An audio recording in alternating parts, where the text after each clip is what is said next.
साथियों, लगातार की भांति हम फिर यमक बग्गों का दूसरा सूत्र लेके आए हैं आपके बीच में। आप लोग वीडियो को बिल्कुल भी स्किप ना करें, वीडियो को पूरा देखें। मनोपुगम्मा धम्मा मनोसेठ्या मनोमया मनसा चे पश्नेन पासादिवा करोति वा ततोनम सुख मनवेत छाया वा अनपायनी। अर्थात सभी धर्म चैतसिक अवस्थाएं पहले मन में उत्पन्न होते हैं, मन ही प्रधान है, वे सभी मनोमय हैं। यदि कोई व्यक्ति साफ मन से बोलता है या कर्म करता है, सुख उस व्यक्ति को कभी ना छोड़ने वाली छाया के सदृश पीछा करता है।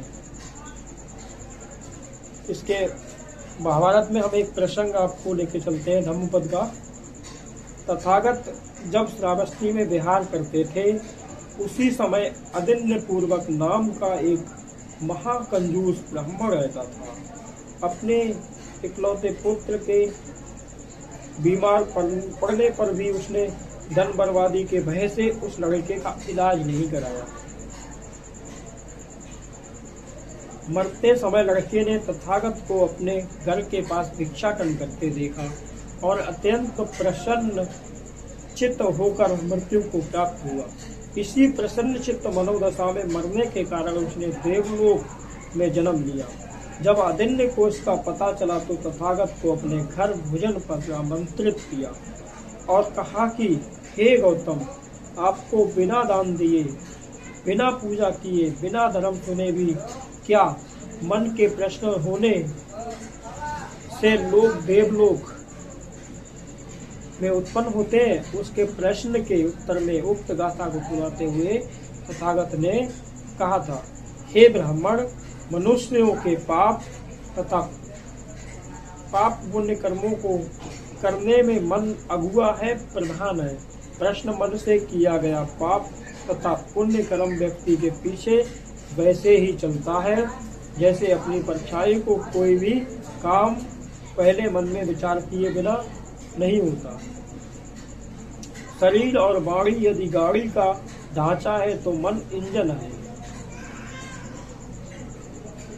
इंजन के बिना गाड़ी चल नहीं सकती। अतः बुद्ध ने मन को सभी कर्मों का अगुआ कहा है। विचारों के अनुसार ही कुशल और अकुशल कर्म होते हैं।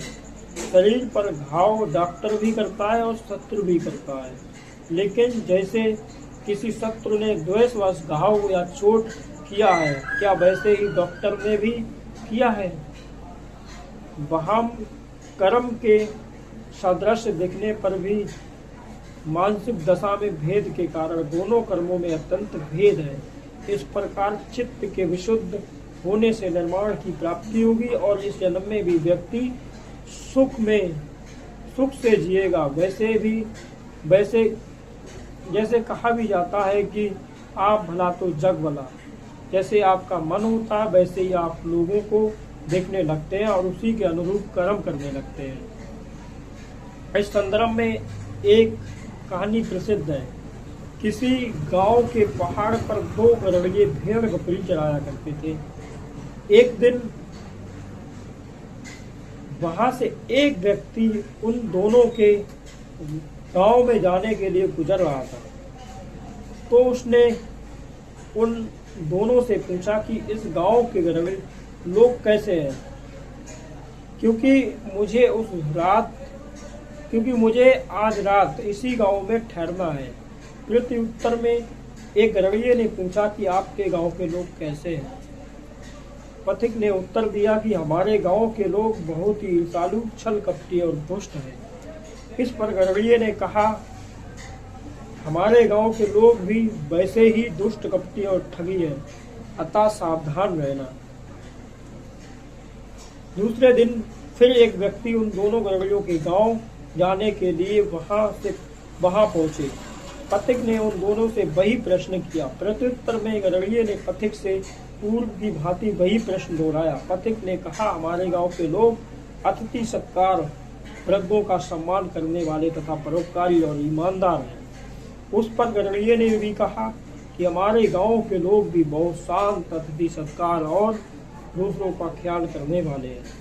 इस पर दूसरे गधे ने अपने मित्र से कहा कि कैसे तुम झूठ और विरोधाभासी बातें करते हो। कल ही तुमने एक पथिक से कहा था कि हमारे गांव के लोग दुष्ट, लालची और स्वार्थी हैं।